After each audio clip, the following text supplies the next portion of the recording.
ఈ ధనుంజయ్ గాడు ఒకడే దుబ్బేస్తున్నాడు. టార్చర్. సార్ ఆ, మనం బయటకు వచ్చాం అదే ఆఫీస్కి వెళ్తున్నాం కదా, పరిచయం చేస్తాను అందరూ. సార్. ఆ, బయటకు వచ్చాక మీరు ఒకటి ఇస్తా అన్నారు. ఎంత ఉంటుంది? ఒక 5 లక్షలు ఉంటుందా? జస్ట్ 39,000. 39,000 అంతే. ఇస్తానని చెప్పాను కదా.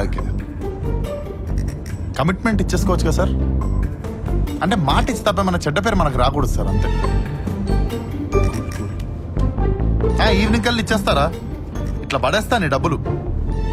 ఇచ్చేస్తారు రా సార్. సార్ వాళ్ళది మనలాగా సిగ్గులేని బ్యాచ్ అనుకున్నావా? చాలా డీసెంట్ ఫ్యామిలీ. సార్ ఇందాక ఈవినింగ్ అన్నారు, మార్నింగ్ ఆఫీస్ అన్నారు. ఆఫీస్ లో ఇస్తున్నారా, ఈవినింగ్ ఇస్తున్నారా? చిన్న కన్ఫ్యూజన్, చాలా మైండ్. కారాపు. సార్ సార్ సార్ సార్ నువ్వు ముందు కారాపోయా. సార్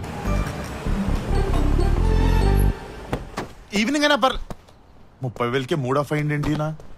సార్ తమ్ముడు తమ్ముడు సార్ ఇంకో 2 days అయినా పర్లేదు సార్, అడ్జస్ట్ అవుతా సార్. ఏం పర్లేదు సార్, మీరు అలా ఫీల్.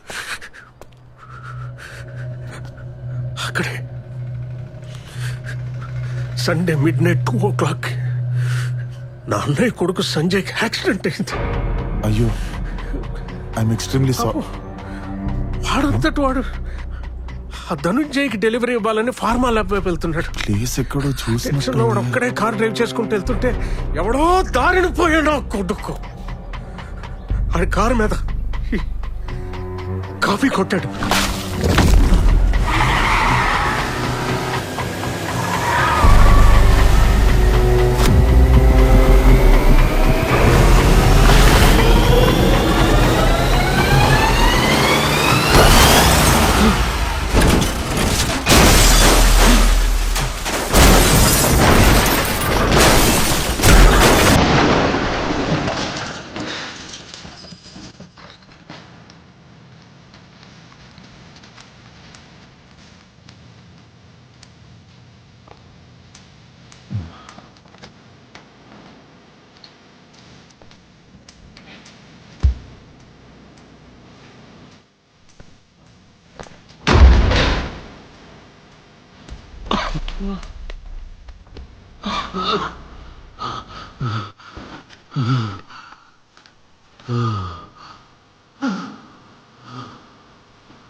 కృష్ణదాస్,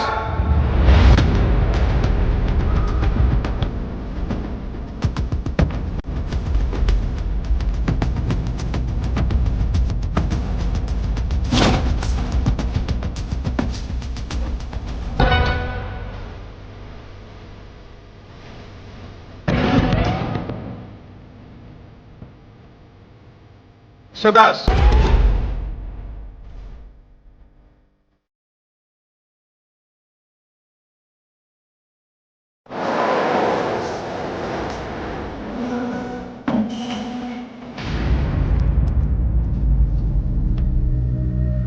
కృష్ణదాస్,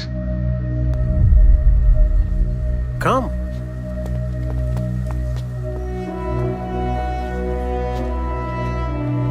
పద. జీవన్ సార్.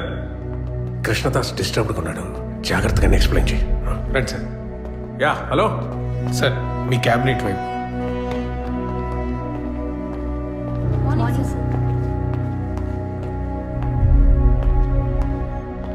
సార్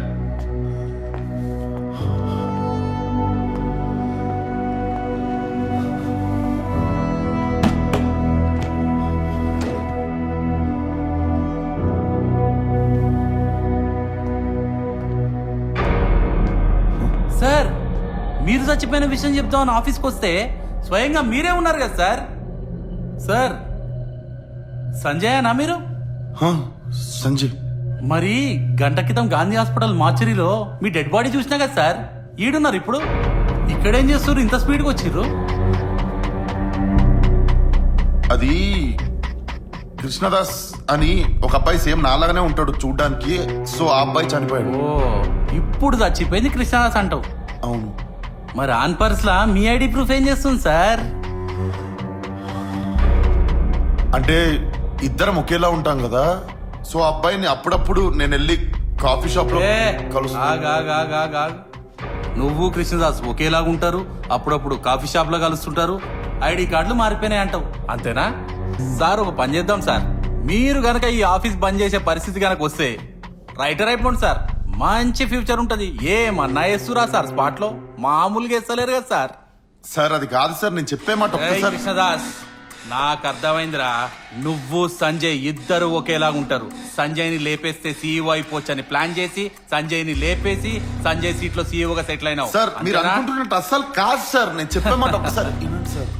రేయ్, ఇప్పుడు ఇన్ఫర్మేషన్ తో వెళ్తున్నా, నెక్స్ట్ టైం ప్రూఫ్స్ తో వస్తా, అప్పుడు నువ్వు నాతో రావాల్సి ఉంటది.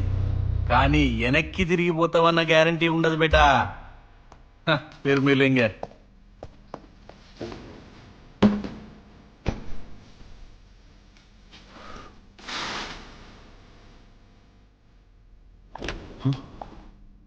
హాయ్. నీ ఫ్రెండ్స్ని అడిగాను, నువ్వు ఇక్కడున్నావని చెప్పారు. ఇదేంటి కొత్త look, new hair colour, lens, nice, బాగుంది. అది నువ్వు సీఈఓ కాదని తెలియగానే కోపం వచ్చి తిట్టేసి వెళ్ళిపోయాను. అన్ని మాటలని చివరికి నేను కూడా కమర్షియల్గానే ఆలోచించాను కదా. నీ దగ్గర ఉన్నప్పుడు నేనెలా ఉన్నానని ఆలోచించకుండా నీ దగ్గర ఏముందని ఆలోచించాను. హలో, అందుకే సారీ చెప్దామని వచ్చాను. కానీ ఇక్కడికి వచ్చి చూస్తే నువ్వు నిజంగానే సీఈఓ. నేను సీఈఓ కాదు.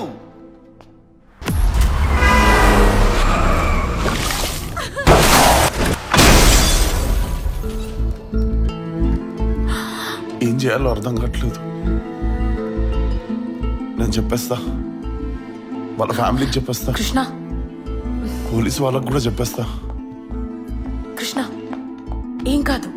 నేను చెప్పేస్తా, కృష్ణ, వాళ్ళ ఫ్యామిలీ అందరికి కూడా చెప్పేస్తా. నేను మొత్తం చెప్పేస్తా. It's okay.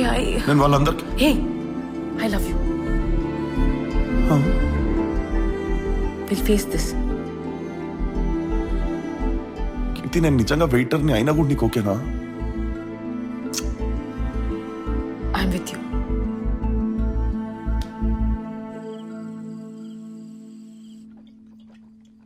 కృష్ణ, తాగింది చాలురా.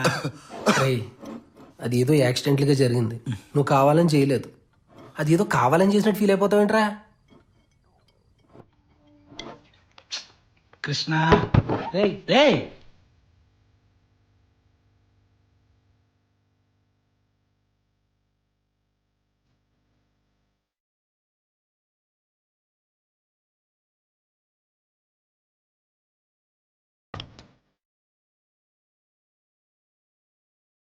నేను కావాలని సంజయ్ని చంపలేదమ్మా.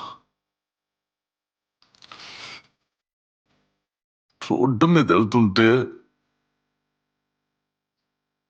యాక్సిడెంట్ లో అనుకోకుండా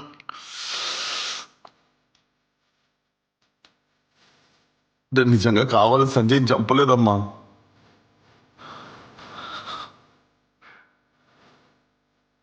నేను సారీ చెప్పాల్సిన మొదటి వ్యక్తి మీరే.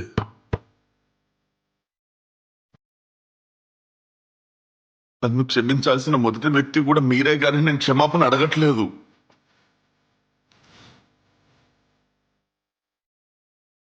మీ కళ్ళల్లో కళ్ళు కూడా పెట్టి చూడలేకపోతున్నా. నేను చాలా పెద్ద తప్పు జరిగిపోయింది నాతో. నాకు నిజంగా చచ్చిపోవాలని ఉందమ్మా.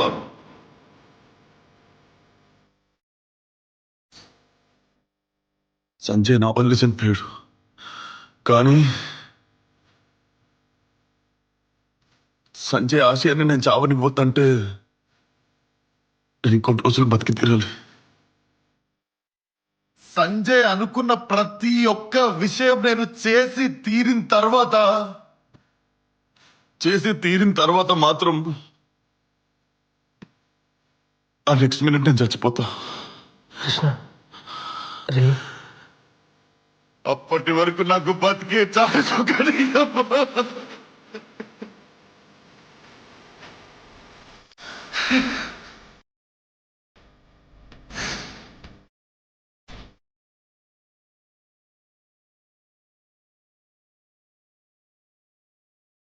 అరే మనం ఉన్న పరిస్థితికి మనకేమో డబ్బు అవసరం, వీడిని చూస్తే ఇలా అయిపోయాడు.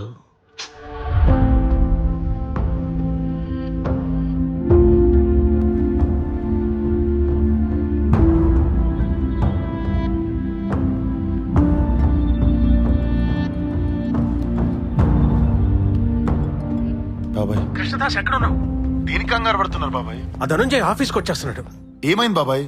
కంపెనీ పేరు మీద ఉన్న ప్రాపర్టీస్ లయబిలిటీస్ అన్ని తన పేరు మీద ట్రాన్స్ఫర్ చేయమంటున్నాడు. సంజయ్ యాక్సిడెంట్ లో పోవడం వల్ల టైంకి మెడిసిన్ మనం డెలివరీ చేయలేకపోయాం. ఆ ధనుంజయ్ గడికి రియల్ ఎస్టేట్ మాఫియా బ్యాక్గ్రౌండ్ కూడా ఉంది.